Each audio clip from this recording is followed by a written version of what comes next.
America की director national intelligence तुलसी Gabbard जी ने भी अब इलेक्ट्रॉनिक वोटिंग मशीन को लेकर जिस प्रकार की समस्याएं अमेरिका की सरकार की ओर से जाहिर की हैं, वो ईवीएम की विश्वसनीयता पर बहुत बड़ा सवाल खड़ा करता है। अमेरिका की डायरेक्टर नेशनल इंटेलिजेंस तुलसी गबार्ड जी ने 3 महत्वपूर्ण बातें कही। पहला, ईवीएम की जो मशीन हैं ये सारी हैकेबल हैं, यानी इन्हें हैक किया जा सकता है। दूसरा, ईवीएम मशीन्स पर विश्वास नहीं किया जा सकता, ये उनकी रिसर्च ने और उनकी एजेंसीज ने अमेरिका की पाया है। और तीसरा, ईवीएम में डाला गया वोट कभी भी बदला जा सकता है बजाय उसके जिसके हक में दिया गया हो।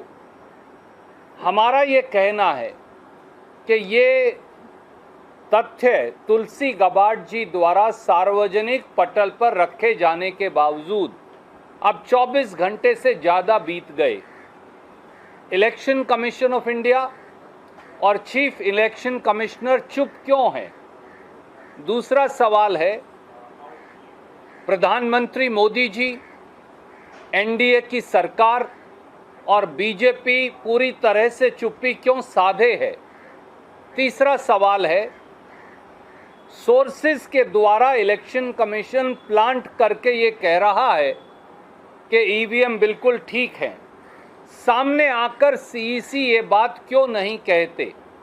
चौथा सवाल, अगर ऐसा संशय वो भी अमेरिका की सरकार द्वारा जांच के बाद बिल्कुल सीधे सीधे साक्ष्यों के आधार पर ईवीएम की विश्वसनीयता को लेकर प्रस्तुत किया गया है, तो क्या भारत सरकार की और इलेक्शन कमीशन ऑफ इंडिया की जिम्मेवारी नहीं कि वो सारे साक्ष्य और तथ्य, वो सारे सबूत और जांच जो अमेरिका की सरकार ने जुटाए हैं उन सबको वो इकट्ठा करते और हमारी ईवीएम से उन सारे साक्ष्य की जांच करते और फिर किसी निष्कर्ष पर पहुंचते कि हमारी ईवीएम गलत है या ठीक?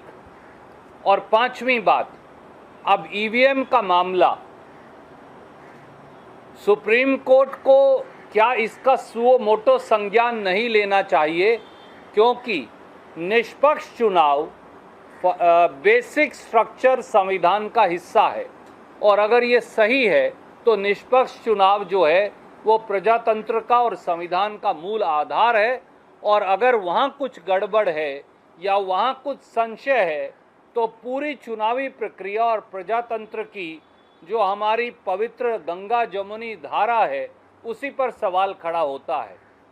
हमारी ये मांग है कि election commission of India, chief election commissioner, प्रधानमंत्री, एनडीए सरकार सामने आकर देश के सामने खड़े इन संशयों का जवाब दे, वो भी तब जबकि बहुत जल्द अन्य राज्यों के अंदर भी चुनाव होने वाले हैं।